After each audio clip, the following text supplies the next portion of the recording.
The Bible, for some people, becomes a symbol. Have you ever noticed this? Sometimes the people who talk most about the Bible don't actually open it. They'll say, the Bible told me so. And I've seen some people, and it often kind of looks like they're using the Bible as a hammer or as an axe to chop you down or to tear you up or to bang you back into place. This can be a powerful symbol. And like any symbol, there's different ideas about what it's for and how it's used. So we're careful with it. We hold it in a place of reverence. It's up there on the table every Sunday. It's a center of what we do. But what we get from it depends on what we bring to it, right? Who are we? How do we read it? Do we bring a spirit of love to it? Symbols are powerful. They can have a big effect. So I want to tell you this story. This guy is Zechariah. This is from the first chapter of Luke.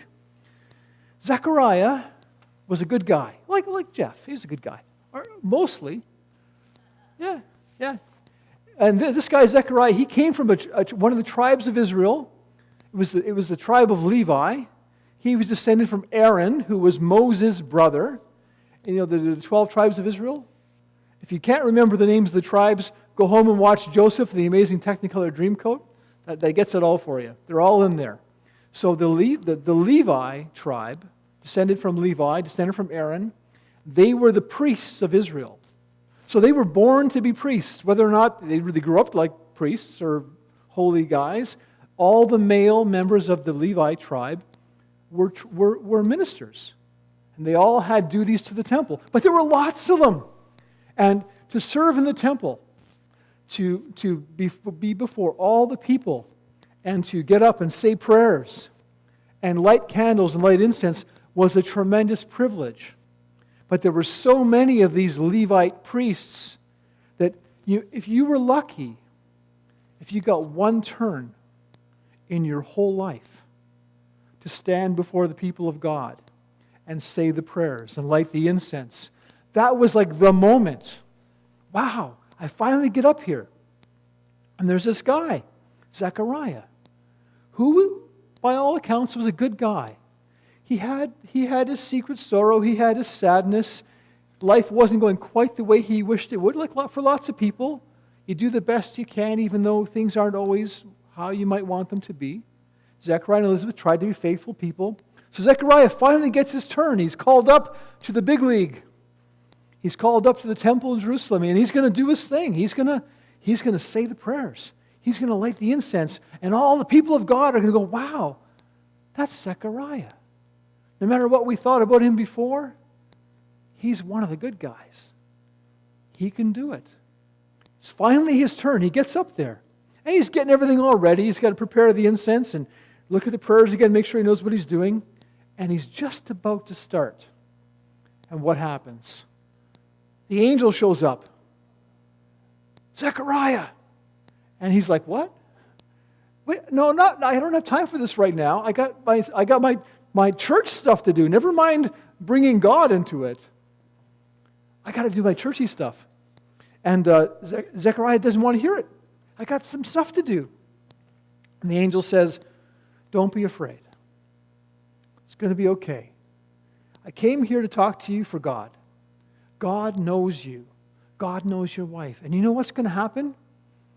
You and Elizabeth are going to have a baby. And remember, Zechariah is old.